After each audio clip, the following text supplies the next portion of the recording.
నమస్తే, welcome to hot topic. నేను మీ బ్రహ్మనాయుడు. క్షణం క్షణం ఉత్కంఠగా మారుతున్న టీడీపీ జనసేన పొత్తుల రాజకీయం. టీడీపీ జనసేన పొత్తులో జనసేన ఎన్ని స్థానాలు పోటీ చేస్తుంది, టీడీపీ ఎన్ని స్థానాలు పోటీ చేస్తుంది, ఇంతవరకు తేలనటువంటి పరిష్కారం.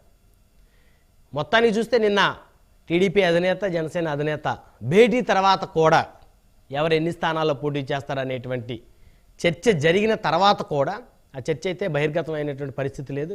ఇంకా వారి లెక్కల్లోనే వారు మునిగి తేలుతున్నట్టు ఉంది. అయితే ఇటు వైసీపీ మాత్రం విడతల వారీగా అభ్యర్థులను ప్రకటించుకుంటూ పోతూ ఉంది. అదేవిధంగా సామాజిక న్యాయాన్ని టిక్కెట్ల విషయంలో అయితే వైసీపీ ఈసారి పక్కా వ్యూహంతో అమలు చేస్తున్న పరిస్థితులు స్పష్టంగా కనపడుతూ ఉన్నాయి. ఒకవేళ టీడీపీ జనసేన కూటమి అభ్యర్థుల లిస్టు ప్రకటించిన తర్వాత మరి వారు సామాజిక న్యాయాన్ని ఏ విధంగా అమలు చేసే పరిస్థితి ఉంటుంది. ఓ పక్క వైసీపీ బీసీలకు న్యాయం చేస్తున్నాం, ఎస్సీలకు న్యాయం చేస్తున్నాం, కాపులకు న్యాయం చేస్తున్నాం అంటూ ముందుకెళ్తున్న పరిస్థితి ఉంది. మరి టీడీపీ జనసేన కూటమి ఈ వర్గాలకు ఏ విధంగా న్యాయం చేస్తుంది అనేటువంటి అంశాలు చర్చిద్దాం. అదేవిధంగా ఓటమి భయంతో వైసీపీ ఈసారి సామాజిక న్యాయం పాటిస్తుందా? మరి గతంలో చూస్తే రాయలసీమలో రెడ్డి సామాజిక వర్గానికి రాయలసీమ రాసిచ్చినటువంటి వైసీపీ టికెట్ల విషయంలో మరి ఈసారి ఆ ప్రాంతంలో ఎన్ని సీట్లను బలిజలకు కానీ బీసీలకు కానీ కేటాయించేటువంటి అవకాశాలు ఉంటాయి అనే అంశాలు చర్చిద్దాం. సామాజిక న్యాయం ఎవరితో సాధ్యం, ఇదే వాళ్ళ హాట్ టాపిక్. ఈ హాట్ టాపిక్లో మనతో పాల్గొనడం కోసం తిరుత్తుని వేణుగోపాల్ గారు, వైఎస్ఆర్ కాంగ్రెస్ పార్టీ సీనియర్ నాయకులు మనతో జుంకలు అందుబాటులో ఉన్నారు. అదేవిధంగా గూడపాటి శ్రీనివాస్ గారు, తెలుగుదేశం పార్టీ సీనియర్ నాయకులు మనతో జుంకలు అందుబాటులో ఉన్నారు. అదేవిధంగా సింగళూరు శాంతిప్రసాద్ గారు, జనసేన పార్టీ సీనియర్ నాయకులు, సీనియర్ అడ్వకేట్ మనతోటి జుంకలు అందుబాటులో ఉన్నారు. రైట్, ముందుగా మనం డిబేట్లోకి వెళ్ళబోయే ముందు సీనియర్ జర్నలిస్ట్, రాజకీయ విశ్లేషకులు అక్షర్ సత్యం గారు ఫోన్ లైన్ అందుబాటులో ఉన్నారు. ఒకసారి అక్షర్ సత్యం గారితో మాట్లాడదాం.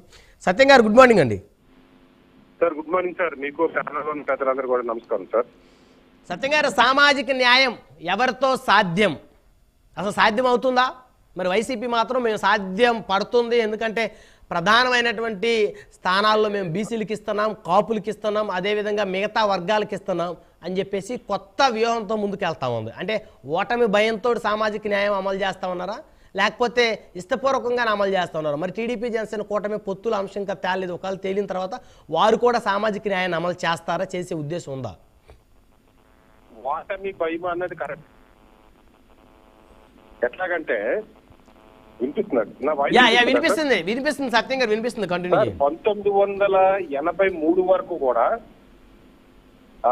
కాపులకు కానీ బీసీలకు కానీ లేదా దళితులు రిజర్వేడ్ సీట్లు కాబట్టి తీసుకోవడానికి ఉండదు, అవి కూడా తీసేసుకుని ఉండేవారు. ఈ కాపులు కానీ బీసీలకు కానీ అసలు సీట్లు ఇచ్చేవారు కాదు సార్. కాపులకు 1-2 ఉండేవి, బీసీలు కూడా అంతే ఉండేది, మంత్రివర్గంలో స్థానాలు కానీ ఎమ్మెల్యేలు కానీ. అయితే ఎన్టీ రామారావు గారి పార్టీ పెట్టిన తర్వాత ఈ ఓటమి భయం వచ్చి రెడ్డి సామాజిక వర్గంలో ఓటమి భయం స్టార్ట్ అయ్యి ఈ కాపులకి బీసీలకి ఎక్కువ మొదలు పెట్టారు. కోట్ల విజయభాస్కర్ రెడ్డి గారు ముఖ్యమంత్రి 6 నెలలు ముఖ్యమంత్రిగా ఉన్నప్పుడు ఎక్కువ మొదలు పెట్టారు. అక్కడి నుంచి ఎన్టీ రామారావు గారు వచ్చిన తర్వాత కొద్దిగా బీసీలకి కాపులకి ఇవ్వడం మొదలెట్టారు. అంతకుముందు రెడ్డి సామాజిక వర్గం ఎప్పుడు ఇవ్వలేదు సార్. ఎన్టీ రామారావు గారు కొంచెం ఎక్కువ ఇవ్వడం మొదలు పెట్టారు. ఆ తర్వాత మళ్ళీ చంద్రబాబు నాయుడు గారు, రాజశేఖర రెడ్డి గారు వచ్చిన తర్వాత చంద్రబాబు నాయుడు గారు కమ్మ సామాజిక వర్గానికి ఇచ్చుకోవడానికి, జగన్మోహన్ రాజశేఖర రెడ్డి గారు రెడ్డి సామాజిక వర్గానికి ఇచ్చుకోవడానికి ప్రాధాన్యత ఇచ్చుకుంటూ వచ్చారు సార్. తప్పే ఉంది, వారి సామాజిక వర్గాల్ని ఎంతో కొంత రాజకీయంగా అభివృద్ధి చేయాలనే ఆకాంక్ష వారి కొంటంలో తప్పే ఉంది.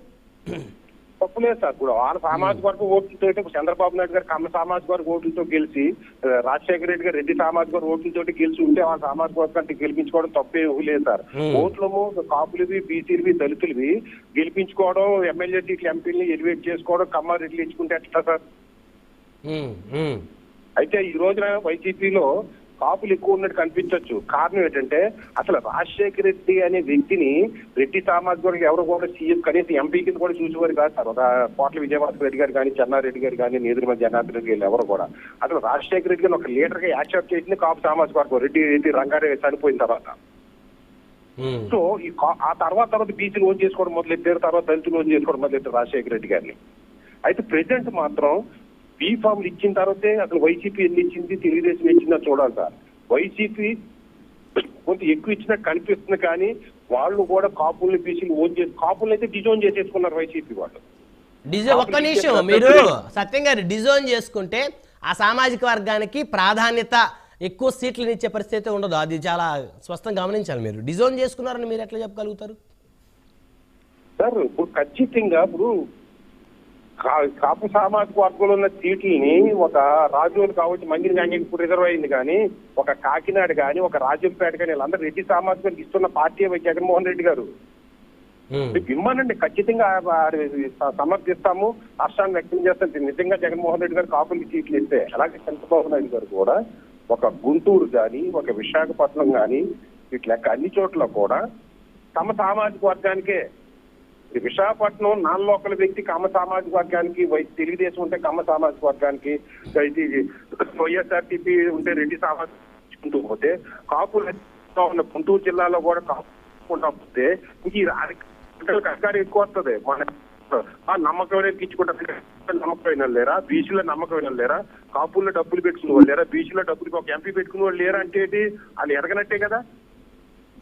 కాపుల్లో ఎంపీ సీట్ క్యాండిడేట్ లేడు, బీసీలో ఎంపీ సీట్ లేడని తెలుగుదేశం వాళ్ళు అంటే, ఇప్పుడు విశాఖపట్నంలో ఎంపీ సీట్ అంతకంటే గట్టోడు లేడంటే ఆ ఏరియాలో బీసీలు ఎదగలేదు, ఆ ఏరియాలో కాపులు ఎదగలేదు, ఆ ఏరియాలో కమ్మారెడ్లు తప్ప వేరే ఎదగలేదనే కదా వీళ్ళు యాక్సెప్ట్ చేస్తున్నారుగా.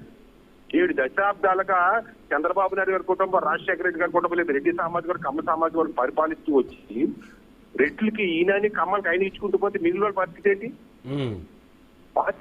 కావచ్చు.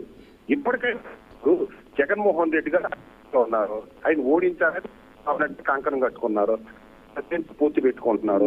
అది సీట్లు ఎలాగిస్తున్నారు అని ఆలోచించాలిగా. పేపర్లో వచ్చే విధానం నిజమైతే చంద్రబాబు నాయుడు గారు ఏమి నేర్చుకున్నట్టు?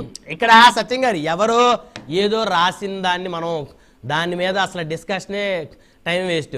ఎవరో పేపర్లో ఏదో రాసుకుంది కాదు. చంద్రబాబు గారు, పవన్ కళ్యాణ్ గారు కూర్చొని మేము ఇన్ని స్థానాల్లో పోటీ చేస్తున్నాం, మా అభ్యర్థులు వీరు అన్నప్పుడు మాత్రమే మనం దాని మీద క్లారిటీగా చర్చించే పరిస్థితి ఉంటుంది. ఖచ్చితంగానండి. ఇప్పుడు వచ్చింది తప్పు అయితే ఖచ్చితంగా ఆనందం వ్యక్తం చేస్తాము.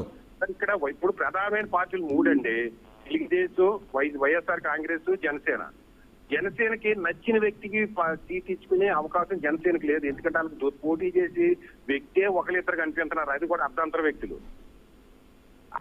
పాపులకి ఇవ్వాలా, బీసీలకి ఇవ్వాలి, ఆ సామాజిక వర్గం ఇవ్వాలని జనసేన కష్టం. ఆ సైజు రావాలి ఇంకా 10 సంవత్సరాలు పడుతుందేమో.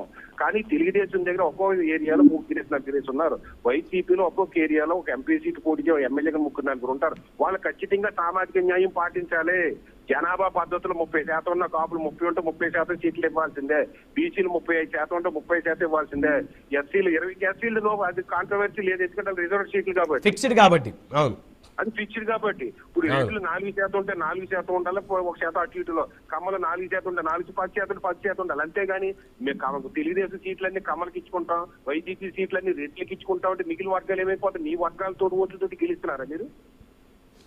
మా దళిత ఏది బీసీ మహానాడు, బీసీ బేరీ, దళిత బేరీ, కాపు నాడులు అన్ని మీటింగ్లు పెట్టింటారు కదా. కనీసం ఇప్పుడు నుంచైనా మారండి. నిన్నటి వరకు ఏదో జరిగిపోయింది. ఇప్పుడు జనసేన అనే పార్టీ. రెండోది వయసు వేరత ఏంటంటే, ఇప్పుడు కాపు కానీ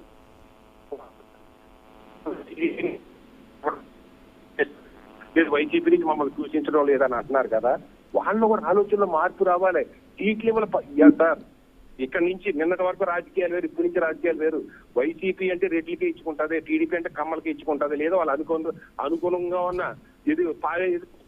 ఇక్కడ సత్యం గారు, ప్రతి ఒక్కరు కూడా ఒక అంశాన్ని ప్రధానంగా గమనించాలి. ఇప్పుడు మీరు అన్నటువంటి ఎపిసోడ్లో టీడీపీ ఎక్కువ ప్రయారిటీ ఆ సామాజిక వర్గానికి ఇస్తుంది, వైసీపీ సామాజిక వర్గానికి ఇస్తుందని చెప్పి, ఇదే జనసేన పార్టీ కనుక పుట్టి రాకపోతే, జనసేన అధినేత కనుక సీరియస్ పాలిటిక్స్ చేయకపోతే ఆయన సామాజిక వర్గానికి లేదా బీసీ సామాజిక వర్గాలకి ప్రాధాన్యత వచ్చి ఉండేదా?